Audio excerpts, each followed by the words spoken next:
The story begins by showing a bold and strong man named Bradley, who works as a car mechanic. Like every day, Bradley arrived at the garage with a broken car, but upon reaching there, he saw that the garage owner was eagerly waiting for him, which surprised Bradley a little. Then the owner called him into his office. Hearing this, Bradley understood that he was going to be fired, and that is exactly what happened. The owner told him that the garage was going through a financial crisis these days, so he was forced to fire some workers. But this was just an excuse because Bradley was a tough kind of man, and the owner wanted to replace him with someone who would butter him up. Since Bradley was strict, he did not argue with the owner. He went to the locker room, took his belongings, quietly got into his car, and left for home. And yes, friends, this is exactly where Bradley's downfall begins, which continues till the end of the story and ends with him. Anyway, Bradley stopped his car in front of his house, and right then he saw his wife Lauren sitting in her car, talking to someone on the phone. Bradley got suspicious, so he stared at her for a while to find out the truth. And when he became sure, he immediately went to Lauren and asked her to open the car door. His wife said, "You came home early from work today." Then Bradley noticed a man's kiss mark on her neck, and he asked Lauren to give him her phone. But Lauren refused. Bradley snatched her phone from her, and his suspicion turned out to be right. She was talking on the phone with another man. Bradley angrily told Lauren to go inside the house. Lauren said, "At least listen to me. I said go inside." Then Lauren quietly went into the house. He had already been fired a short while ago, and now his wife's affair had made him even more disturbed. So he took out all his anger on Lauren's car. How?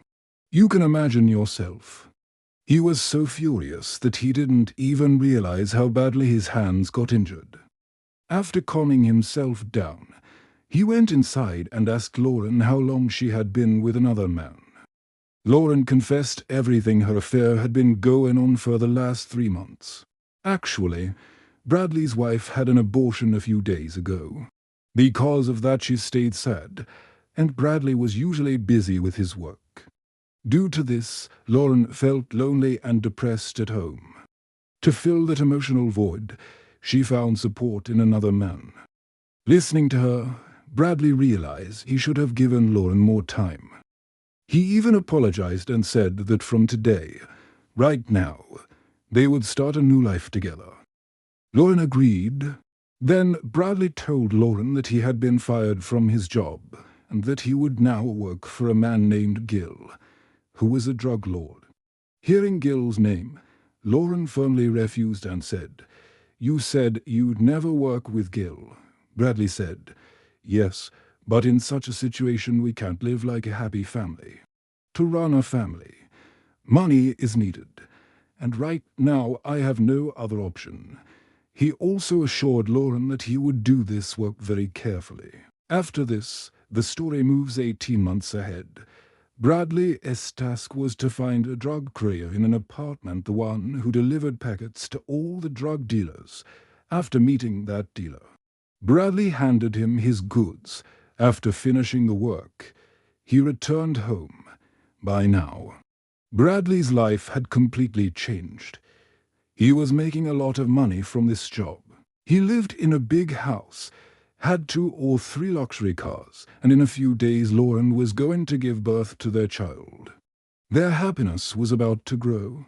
But as people say, the end of the wrong path is always wrong. Anyway, Bradley brought Lauren to the bedroom. But before they could talk, Bradley received a call from Gil, who asked him to come to his home immediately. Bradley took his car and left. Lauren's face clearly showed she wasn't happy with Bradley's work. Soon Bradley reached the place, and here we meet drug mafia Gil, for whom Bradley worked. They discussed business. Gil said he had a friend named Eliezer, who had big influence in Mexico, and he had an important job to be done. After a while, Eliezer arrived with his two men, Roman and Pedro. Eliezer tells Bradley about the job, that Roman and Pedro would accompany him. But Bradley refused to work with them because Roman looked like an extreme junkie. Bradley feared Roman would act carelessly and get them caught by the police. Eliezer defended his men, saying they were his best. Still, Bradley refused. Gil took Bradley aside and told him that this job could be very profitable for them. He also promised that when Bradley's baby was born, he would get 3 months of leave. After thinking for a while, Bradley agreed and told Eliezer that he would take full responsibility. And during the job, his men must follow his orders. Eliezer agreed. Bradley then tested Roman by asking, "If I tell you to throw the package away, what will you do?" Roman replied, "I'll throw it," and so the agreement was made. Then at night, all three reached a harbor. But before getting onto the ship, Roman started acting on his own. Before Bradley could get angry, Pedro told Roman, "We have an agreement. We must follow Bradley." Bradley drove the boat himself, reached the location, looked round carefully, and stopped the boat. Pedro wore a diving suit, went down, and brought up a box. Guess what was in that box? $3 million worth of drugs.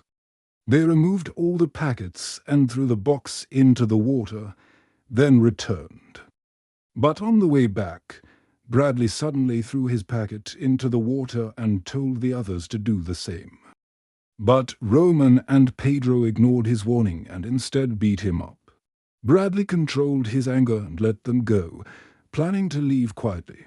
But just then, police surrounded them from both sides and fired. Bradley didn't want to get caught, so he thought of escaping quietly.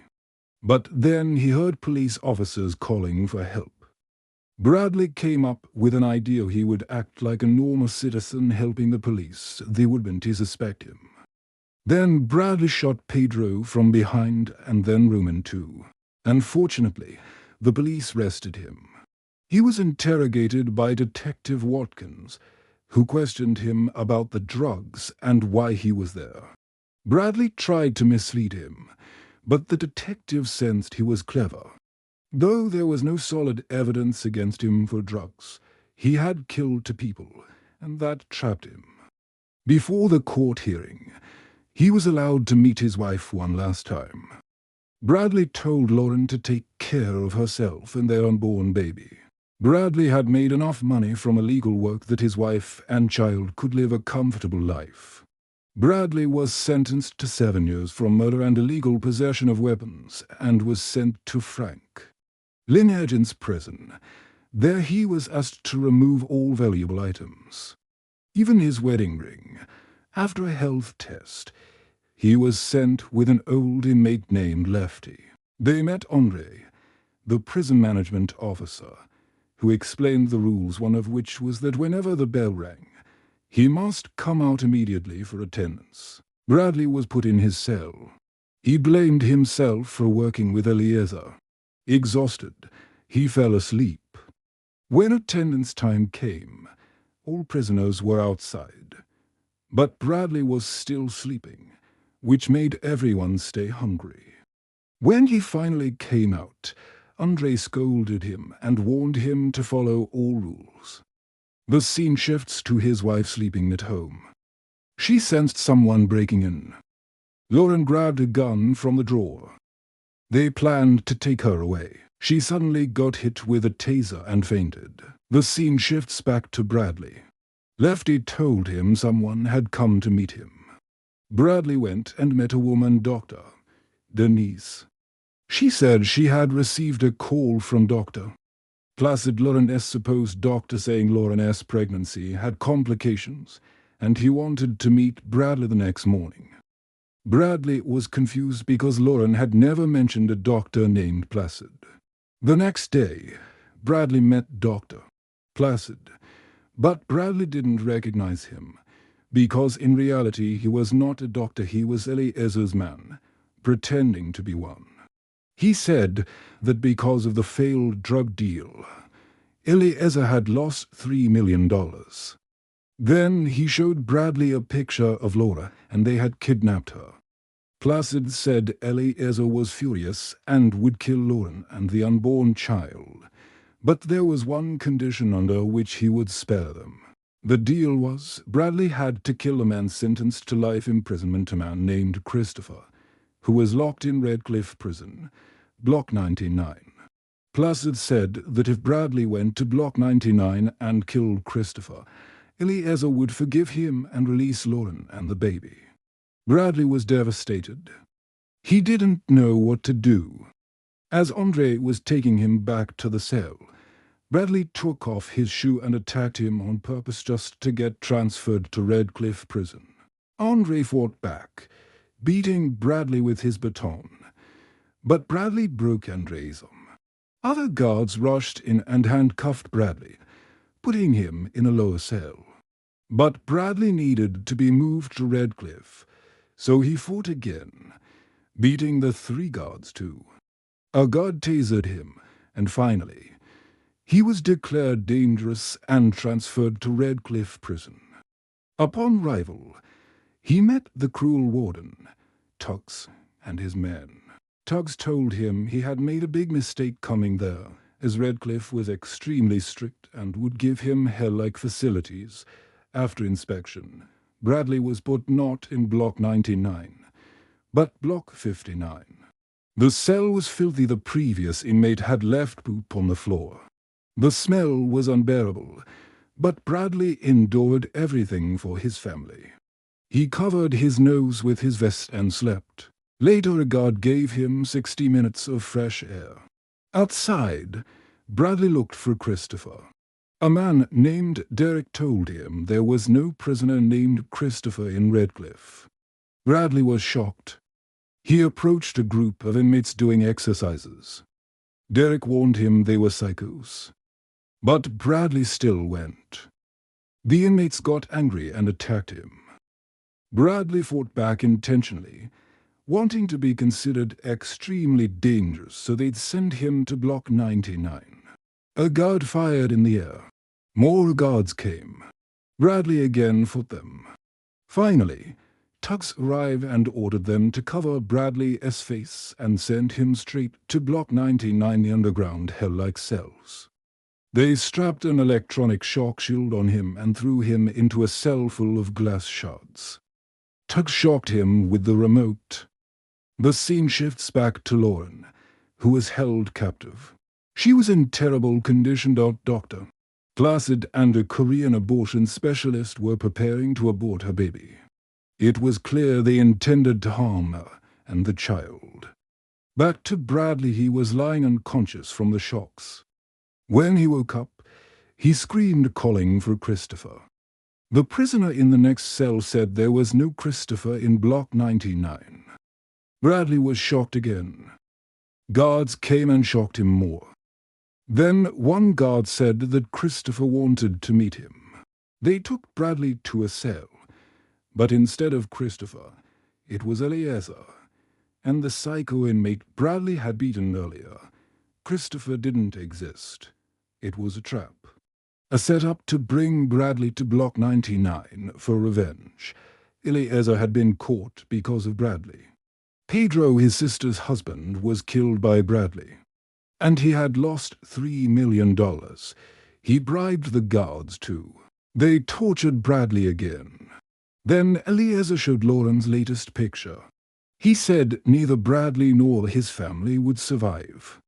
Bradley was dragged back to his cell. Eliezer kept shocking him through the shield remote. Bradley was crushed and hopeless. His plans to save his family had failed. Talking to the next cell inmate, he got an idea. He removed his shoe sole and placed it on the shield's sensor so it stopped working. Later, guards came to check him. When they told him to return to the cell, Bradley stalled.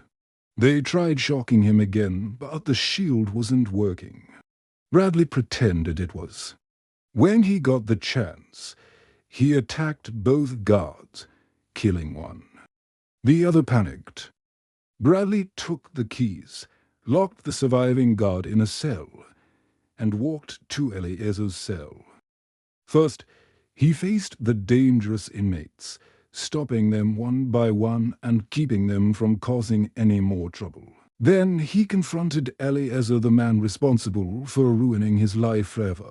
First, he punched him hard to the floor, took his phone, and ordered him to call his men and stop Lauren's abortion. Eliezer refused. Bradley broke his right leg. Finally, Eliezer agreed and instructed his men to stop the abortion and deliver Lauren safely to Gil. Bradley dragged Eliezer into his cell along with the guards and locked them in. Just then, Tuggs and his men arrived. Tuggs asked about his guards. Bradley said one was dead and one alive, but if he opened the door, he would kill that one too. Bradley was waiting for Gil's call just to confirm Lauren was safe. On the other side, following Eliezer's orders, Dr. Placid and the Korean doctor brought Lauren to Gil. They had a gun pointed at Gil to prevent any tricks. But as they walked away, Gil took out a sniper and shot Dr. Placid in the head, killing him. Lauren took the sniper and killed the Korean doctor who was supposed to abort her child. Gil called Bradley and told him Lauren was safe. He would take care of her now. Bradley talked to Lauren and said his final words to his unborn child. Grow up to be a good person. Stay healthy, stay wise, and live a good life. Bradley was heartbroken because he knew he would never see his child. Outside, Tuggs yelled, "Done with your crying." Bradley said, "Give me one more minute." He entered the cell and took down Eliezer, stopping him completely after a harsh confrontation. Tuggs' patience broke. He came inside and shot Bradley in the head, killing him instantly. And with that, today's story ends. We learn that sometimes in life, troubles strike us like storms, but that doesn't mean we should choose the wrong path. Remember, friends' wrong actions always lead to wrong outcomes. Just like what happened with Bradley. Well, I'm acting like a wise monk now, so let's meet in the next story. Bye-bye.